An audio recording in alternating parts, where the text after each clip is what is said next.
Man, I finally did it. I had a good day. Today was a good day, just like the song.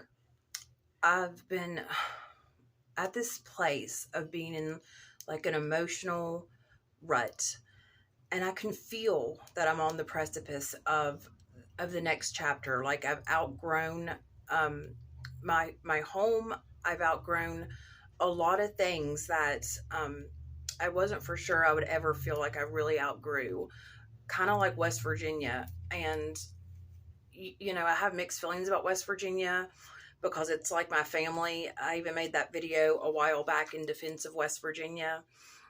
And your home state and the area you grew up in, it is like your family. It's like, it's fucked up, but you grow to love it and appreciate it, even though it like has problems. So that's where I'm at with West Virginia. But man, I'm just like ready. I want to leave West Virginia, and like I really want to live in New Orleans. Like that's a long-term future goal. I've wanted to live in New Orleans. It's the only city that I've ever visited that like spoke to my soul in a way. My uncle used to live there, and when I would go there as a kid, it blew my mind in like the best way every time. But anyway, that's a ways down the road. I just love New Orleans, but I just have outgrown where I'm at, and I've come so far, and like I'm ready to make the next step and do all these things, and I have these goals and these plans, but I feel like I'm just like spinning my wheels sometimes. I'm like, God, is it ever going to happen? Am I ever going to get published? Am I ever going to have disposable income? Am I ever going to get out of technically living in poverty? I say technically because there is a lot to be said for poorness and being poor and being, impoverished. That's a state of mind, and it's all relative. And I am so, so fortunate to be, um, you know, to be born in a country where I've never had true food insecurity. Never. Even when I was homeless, I never had true food insecurity or, true clean water insecurity. So I'm really fortunate. I know it's all relative, and that's not to, be ungrateful. But at the same time, like, man, it would be nice to have like $10 to spend on whatever, just to have in my pocket, I guess. And I'm just sick of having to struggle so much financially. And we've outgrown our home, like literally outgrown it. Like there's not enough space. In addition to, I've just like emotionally outgrown it. So I'm at this place and I'm on the precipice of the next phase of my life, and I can feel it. And I wrote this book, and I think it's amazing. I wrote actually a book and a half so far. I think it's incredible. And I like wake up thanking God every single day that I have found a passion, and my passion, and something I can contribute, and a goal to work towards, and like something that my soul wants. Like I found it, and I can look back and be like, man, my soul was trying to tell me this for a long time. I just, was too stubborn to listen. But so I'm so grateful. But at the same time, it's like, man, I wrote this book, and in the back of my head, I'm like, why haven't I gotten published yet? Why is this taking so long? I guess I thought it would be like, oh, when I finally completed a book and I reached out to a publisher, it'd be like, bam, let's get this ball rolling. And it hasn't really been like that. So that's kind of doubt has started to creep in. And it's this restlessness, when you're right on the verge of something. And, those old, for me at least, like these old fears kind of come back of like, well, maybe you're not good enough. Maybe this is going to be this way forever. Maybe this is going to be it. Maybe you're going to live in a trailer in West Virginia forever, and all these places you want to see, and these dreams you want to have, maybe they're just going, to be dreams that never actually go anywhere. These fears like creep back, and today, finally, the last day, June 30th, the last day of the month, finally, I had a good day. And what I did for myself, for future reference, and if anybody's struggling with like a series of bad days or a bad life or whatever, something that has really helped me take the reins of the day is to pinpoint my biggest fear about life right now. And I found by pinpointing like my core fear, I have a lot of fears, of course, we all do. And I've worked really hard to not be dictated by fear, not be ruled, in any decisions I make. I don't want them to come from a fear-based perspective. But that's easier said than done. And I have to check myself constantly, like, am I making this, my thought processes, are they coming from, what mindset are they coming from? Is it a place of fear? And pinpointing exactly the root, the biggest fear that was ruling my mind right now, pinpointing that, owning that, being cognizant and making that decision of what am I afraid of? What am I truly afraid of in this moment? There's a lot of power in answering that question. And for me, my biggest fear in this moment is that it's not going to change, that nothing's going to change. Like I said, that I'm just going to, like, this is it, and I'm going to be one of those people who goes like to their deathbed, with some amazing piece of like creation, something they're really proud of. That's just like, found after they're dead. Like, oh, wow, this was really good. I wonder why they didn't, nothing ever came of it. That's my biggest fear, is that nothing's going to change. And I'm just going to be like poor forever. And, that's it.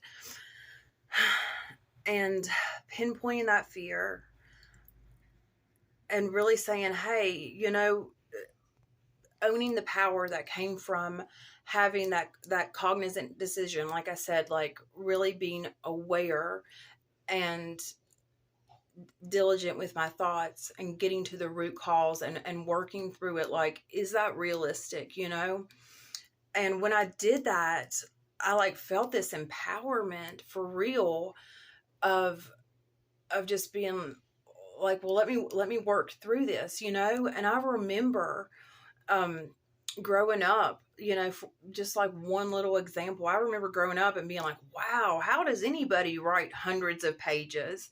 The first time I went to college, like right out of high school, like traditional college age, 18 to 21, I remember if I had a 10 or 20 page paper, like one of the big papers, I thought, oh my God, let me just get to the bare minimum. Like writing 10, 15 pages was like a huge thing. And now I have written over 300 pages of a memoir, that's amazing in and of itself. And it's good too, it really is. Liz Gilbert said that she said when she was first looking for a publisher before Eat, Pray, Love was ever picked up, she said that she told herself, I said to myself, for all my future critics, if you don't like it, write your own damn book, and you won't, and therefore I win. That's what Liz Gilbert said in an interview, that she said to herself to kind of get through it, until she was published. And that's something that I've used like as reverse inspiration, is her saying, oh, write your own damn book, and she said to her critics, and you won't write your own damn book, and therefore I win. And that's true. Maybe a lot of people won't write their own damn book, but you know what? I did. So therefore I win. This is like what I'm telling myself, talking out loud in my kitchen today. And it really helped me get over the hump, it did. And I know, like, I noticed something a few years ago that before, I think it was before I even like had a meditation practice. Maybe it was like right as I'd first started meditating. It's not a coincidence that people who work like as a fry cook at a fast food restaurant, that they don't meditate, that they I've never met personally anybody, and I've known a lot of people that have worked at fast food, self included, and I've never known anybody to work at fast food, not a single person, who took care of their body, who ate in a healthy manner that really nourished their body, who was like had a meditation practice. If you have a healthy mindset, your life cannot not be a reflection of that healthy mindset. It has to be, and me like being fearful that I'm going to make all these changes and then be stuck. That is just those old habits and those old fears. And that's just me like getting stuck in my head like I used to do all the time, and just being like, oh, those feelings of unworthiness. And that's what everything comes down to. I'm like really finding out that's what my addiction came down to. That's what my codependency came down to.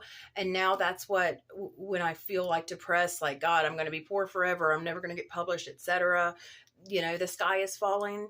It all comes down to, for me, this fear of being unworthy, of being not good enough. And I am good enough. I ate healthy today. I was mindful. I ate a healthy breakfast of just oatmeal and stevia. That's how I like it. I mean, I guess that's plain, but I really enjoy that. I usually eat carrots, but I can't afford carrots right now. So, I just ate the oatmeal, but I usually eat a vegan breakfast and a relatively healthy meal for dinner. And I don't snack after dinner, and I don't eat anything before my vegan breakfast. So today I ate my oatmeal vegan, and I had a vegetarian dinner, and man, I feel so much better like eating healthy. And it's like, I don't know which came first. Like, I have this saying, I don't know which came first, the chicken, the egg, or the salmonella, but I don't know if it's like my healthy mindset came first and then the food is a reflection of that, or I think they work hand in hand, but it does, I believe, come down to my mindset. So I've changed my mind today, and it changed everything. And I don't know that I'm not going to go back. Tomorrow it might be another like shitty day, or I don't know. I don't know what the future holds. Maybe I'll get published tomorrow. Maybe I'll win the lottery. Who knows? But today was a good day. So that's an update. And I changed my mind, and it changed everything. Pinpoint your fear. This is like what I'm going to tell myself the next time I'm having a bad day, or I'm stuck in my head, or whatever. I'm just going to get to the root cause of my fear, the root cause of my biggest fear, pinpoint it, own that fear, work through if it is at all realistic, or if it's just me worrying about the future. I know I've done all I can do today for the time being to better myself, and that I'm on the right track, and I've nourished my body in like a healthy way with, my eating habits. So I'm really proud of that, and that's all I can do, and that's really all any of us can do. And I just have to keep that in mind. I change my mind, and it changes your whole life. Your whole reality can be changed just by changing your mind, a single thought, and it's like a snowball effect. So that's a little update for me. Today was a good day. I hope y'all have a good night.